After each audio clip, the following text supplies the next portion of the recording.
বাংলাদেশৰ জাতীয় সংগীতেৰে আৰম্ভ কংগ্ৰেছৰ সভা।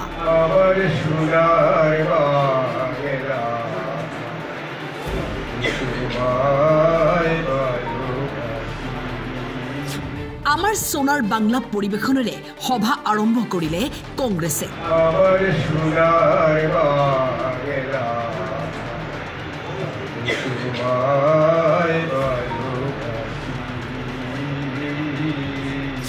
পুনৰবাৰ প্ৰমাণ হল কংগ্ৰেছৰ বাংলা প্ৰীতি।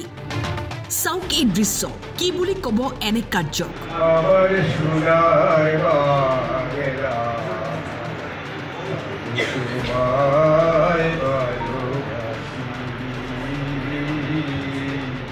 ভাৰতত থাকি সভা পাতি কংগ্ৰেছৰ গুণগান চলিছে সোনাৰ বাংলাক লৈ। মুখত শুনিব ভাৰত মাতাৰ বন্দনা, অন্তৰত আছে সোনাৰ বাংলা।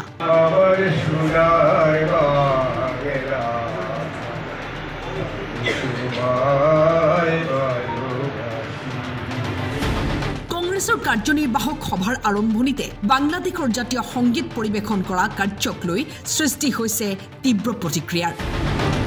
সেৱা দলৰ মুৰব্বী দীপবায়নে বাংলাদেশৰ জাতীয় সংগীত পৰিৱেশনেৰে আৰম্ভ কৰিলে সেৱা দলৰ বৰ্ধিত কাৰ্যনিৰ্বাহক সভা।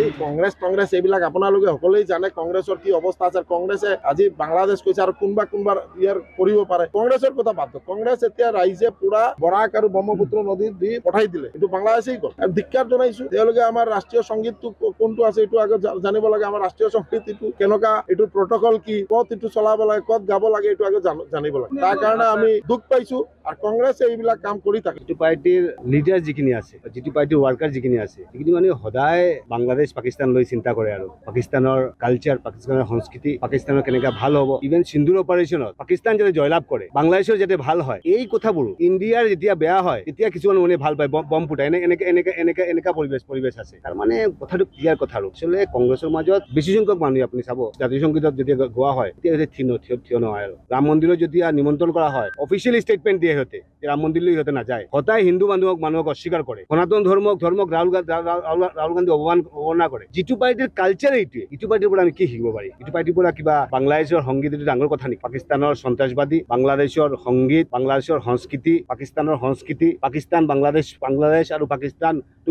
ভাৰতটো বাংলাদেশ আৰু পাকিস্তানৰ নিচিনা বনাবলৈ চেষ্টা এইকেইটা কাম চলি আছে। বিশেষকৈ কংগ্ৰেছৰ নেতা ৰাহুল গান্ধীয়ে যেনেকা এইবিলাক চলি আছে, তেওঁৰ নিচত যিখিনি মানুহ আছে সিহঁতৰ একে কথা আৰু বাংলাদেশ আৰু পাকিস্তানৰ সংস্কৃতি সভ্যতাখিনি আমাৰ ভাৰতত আনিব লাগে। আৰু যেতিয়া ভাৰতত বাংলাদেশ আৰু পাকিস্তানৰ সভ্যতা সংস্কৃতি যেতিয়া আহিব তেতিয়া সিহঁতৰ বিজয় হ'ব বুলি মই ভাবোঁ। সিহঁতে বাংলাদেশৰ ৰেডিঅ'টো সদায় শুনি থাকে। এতিয়া এইটো কাৰণে বাংলাদেশৰ সংগীতটো সিহঁতে এইটো দলত বাংলাদেশৰ জাতীয় সংগীত গোৱা হয় কংগ্ৰেছ অফিচত, তাতকে দুখৰ কথা লাজৰ কথা কি হ'ব পাৰে?